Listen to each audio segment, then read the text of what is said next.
Hey, what's up, guys, and welcome back to the channel.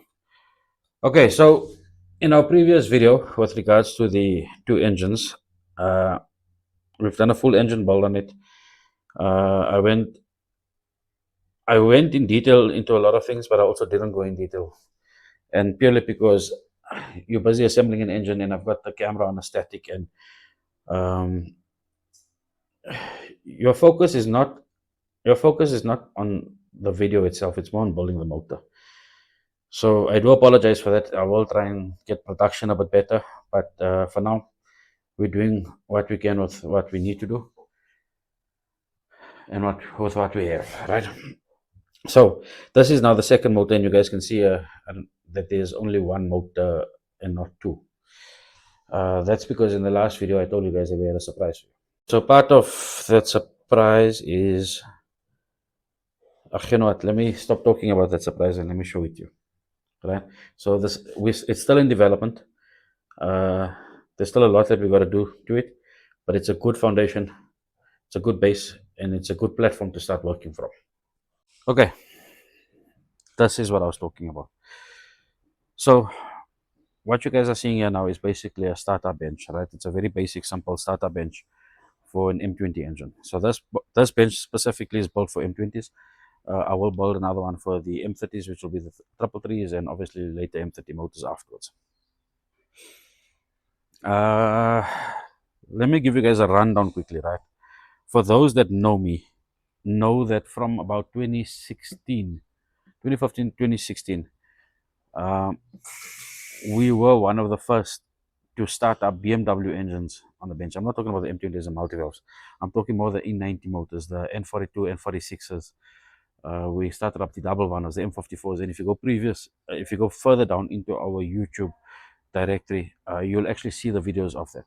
We used to sell motors. So what we used to do is it was all what we call import motors that come basically motors from the UK or from Japan or wherever they came from.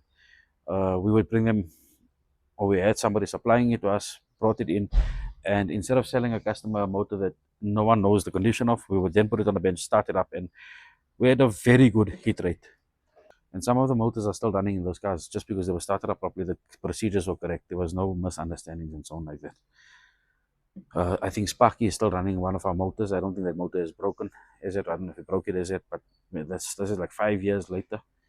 And that's just one of a few to mention. So let's get back to this bench here now.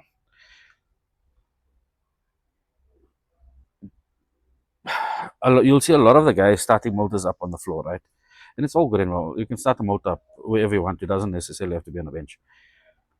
But what we've done differently to this bench here is that we're running it on a standard issue.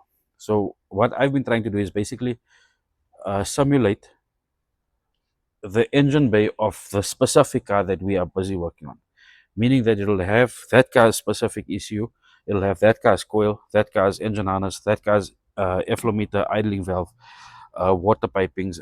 The radiator will remain on the bench, so you can see it's a second and older radiator.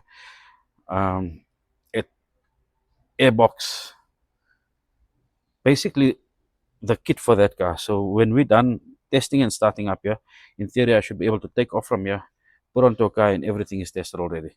The stuff that remains back on the bench is the fuel pumps, the fuel filters, obviously the petrol tank and stuff like that, the radiator. That remains on the bench. But from the viscous fan, and which it's connected because the water pump is running off there as well. So we've got the water pump connected. The only thing we don't have connected is the aircon pump.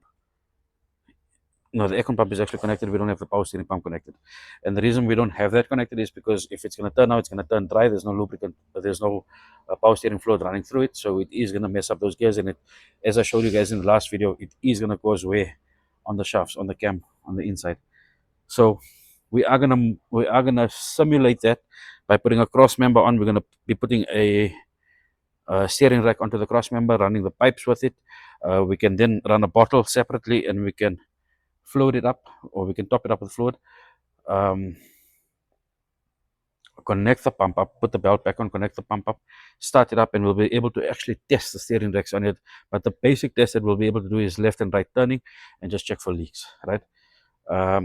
So part of what we're doing on this bench, and we've still got to develop it further. I've ordered a set of gauges for us, but we didn't want to use the aftermarket gauge.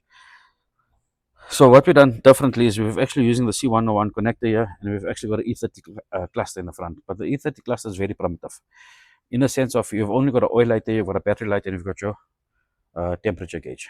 I mean, yeah, your temperature gauge. Ref counter, I wasn't too stressed about getting that working.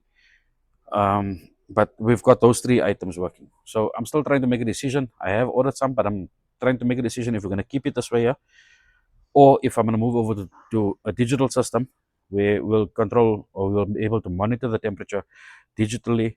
I would like to get fuel pressure. I would like to get oil pressure onto it. So basic important items. So before we start the motor up, there's a procedure that we're supposed to follow with regards to starting up, because everything is dry on top. All the channels are dry. So we're supposed to have primed the motor first, of which on this specific motor here, we have primed before. But your priming is basically getting your oil up from the sump all the way through all the channels. The easy way to see if you are getting oil will be that the oil light will come off on there. So before you even swing the motor, prime the motor, get the oil light off, you know oil is coming up, you can close up back again and then start. So as we go and we build and we carry on, I will fine tune this bench. I've got to still build a battery tray for it. I've got my petrol tank at least on there. We've got a one box exhaust system on there. So Nakib, if you can just show them the exhaust. It's a one basically with the branch that we're going to be using. And just to quiet the motor down so we can actually hear what the motor is doing, we can hear the harmonics of it. So this is the motor that Debs and I built.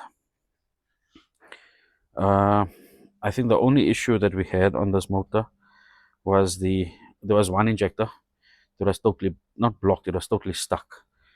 So that's next on my list, is to get basically a nice injector cleaner and a tester so I can test it beforehand. Okay, so what I'm going to do is I'm going to give it a startup. I've still got to get our switches back on here. Starter switches, ignition switches, and I haven't purchased yet because the ones that we do purchase burn out. And this is from previous experience on the other benches.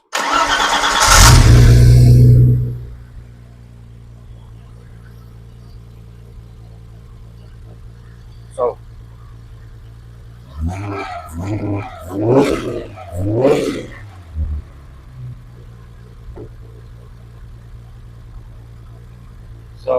I don't know how it's going to sound in video with the motor on, but I'm going to talk anyway. What we were able to do here now, we're running water with it. We're running our temperature gauge is connected. We're running water here with it. We are running the water pumps with it. So we're actually able to let it run up. We're actually able to leave it to idle. But remember, this is a non-load bench, meaning that it's free running. There's no load on it, so you can't really run a motor in on here, but you can dial the motor in as far as possible. So by dialing it in, meaning that I was able to come and set the airflow, play with it. I'm not able to get proper readings because I haven't put the AFR on, right? But I've gotten it basically back to basic. You can hear there is a backfire in there. So there is a couple of vacuum pipes that we need to sort out that can be contributing to that. But there's no leaks on the motor. The harmonics of the motor sound good, right? Which means that this is not a misfire that you're hearing, it's a 276 cam that you're hearing. So we've still got to drop the idling a bit. There is a couple of leaks here and there. And I think this is all part of dialing it in. But this is the beauty part about it. So we can test everything here. The guys are getting ready on the engine by now. And they're actually getting ready to put motor in. But we know that the motor is 110%. The customer, fresh, you're going to be a little bit crosser with me because you're not seeing the motor start up on the bench, but you're going to see it on the video.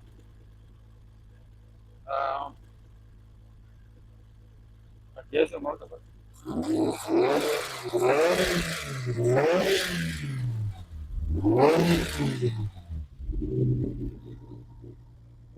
just going to cut our ignition power off there quickly.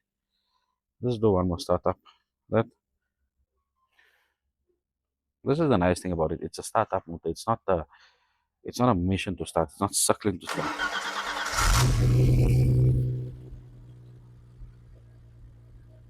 So